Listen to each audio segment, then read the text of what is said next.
wetu na viongozi wa makanisa wawe na hekima na waseme kwa kauli moja. Amin. Bwana uturehemu. Kurasa wa 170. Utujalie kwamba viongozi wa nchi wazingatie haki katika uongozi wao. Amin. Bwana uturehemu. Utujalie kwamba haki iwe ngao na mlinzi kwetu. Amin. Bwana uturehemu. Utujalie amani nchini na watu wapate kufanikiwa. Amin. Bwana uturehemu. Utujalie kwamba wanyama wa kufugwa wastawi na masamaki wajae katika bahari, maziwa na mito yetu. Amin. Bwana uturehemu. Utujalie rutuba mashambani na mimea inawiri. Amin. Bwana uturehemu. Utujalie kutafuta amani kati yetu na maadui zetu. Amin. Bwana uturehemu. Utujalie kwamba upendo wa Baba uwafikie walio na ukiwa, waliofiwa na watesekao. Amin. Bwana uturehemu. Utuondolee kwa kusii hatari zote katika mapito ya dunia. Haleluya. Bwana pamoja nasi.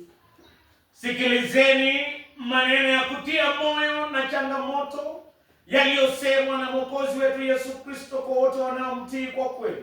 Mtu yeyote akitaka kuwa mfuasi wangu ni lazima ajikane nafsi yake, au chukue msalaba wake kila siku anifuate.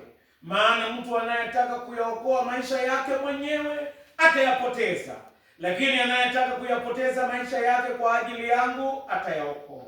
Njooni kwangu ninyi nyote msumbukao na wenye kulemewa na mizigo, nami nitawapumzisha.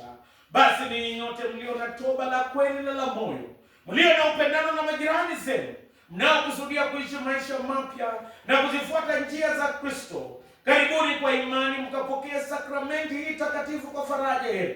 Basi na tuziungame dhambi zetu mbele ya Mwenyezi Mungu kwa unyenyekevu. Tuungane sote pamoja. Mwenye enzi, Mungu wa vitu vyote, uliyetuumba sisi kwa mfano wako mwenyewe, bila tumechafua kuharibu mfano wako, kukataa upendo wako na kuwachukiza majirani zetu. Tumetenda maovu na kukosa kutenda yaliyo mema. Tuyasikitikia sana na kuyatubia makosa yetu. Ututakase na kutusamehe kwa ajili ya dhabihu ya mwanao Yesu Kristo. Utuumbie upya na utuongoze kwa Roho wako mfariji. Tunaomba haya kwa Yesu Kristo Bwana wetu. Amen. Mwenyezi Mungu ambaye upendo wako thabiti ni kuu kama mbingu zilizo juu ya dunia, aondolee mbali dhambi zenu kama mashariki ilivyo mbali na magharibi. Aimarisheni maisha yenu katika ufalme wake, awajalie haki yake hadi siku ya mwisho. Kwa huruma yake Yesu Kristo aliye kuhani wetu mwenye huruma. Amen. Asante Baba kwa msamaha. Tuikaribia meza yako kama watoto wako, sio kwa kudhania bali kwa kuhesabiwa kwa haki, si kwa kujitumainia wenyewe bali kwa neno lako. Tu wenye njaa na kiu ya haki.